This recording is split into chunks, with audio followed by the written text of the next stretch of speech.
சென்னை வேளச்சேரியில் நடைபெற்ற மகிழ்ச்சி வீதி நிகழ்ச்சியில் சிறுவர்கள் முதல் பெரியவர்கள் வரை உற்சாகமாக கலந்து கொண்டனர்.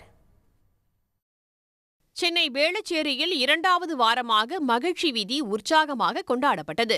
இதில் சென்னை போக்குவரத்து காவல்துறை சார்பில் விபத்தில்லா விழிப்புணர்வு பிரச்சாரம் மேற்கொள்ளப்பட்டது.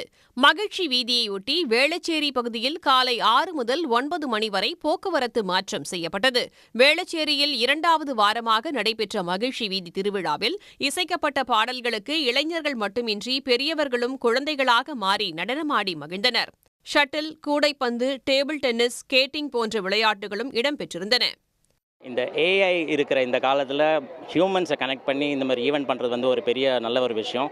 And it's very active event. Lot of events are there. It's very good. Early morning நிறைய பேருக்கு இட்ஸ் ஸ்ட்ரெஸ் பஸ்டர். ஸ்கூல் ஃப்ரெண்ட்ஸ்லாம் நிறைய பேர் நாங்கள் பேசணும், விளையாடணும், ஜாலியாக இருந்தோம், டான்ஸ் ஆடணும். சண்டே காலைல எழுந்து படிக்க சொல்லுவாங்க அம்மா. அதனால இங்கே கூட வந்துட்டாங்க. எனக்கு ரொம்ப ஜாலியாகிடுச்சு. எப்போதும் பரபரப்பாக காணப்படும் வேளச்சேரி பகுதியில் ஞாயிறு விடுமுறை நாளான இன்று நடைபெற்ற மகிழ்ச்சி வீதி மனதிற்கு புத்துணர்ச்சி அளிப்பதாக பொதுமக்கள் தெரிவித்தனர். சன் நியூஸ் வாட்ஸ்அப் சேனலை ஃபாலோ செய்யுங்கள். QR கோடை ஸ்கேன் செய்து சன் நியூஸோடு இணைந்திருங்கள்.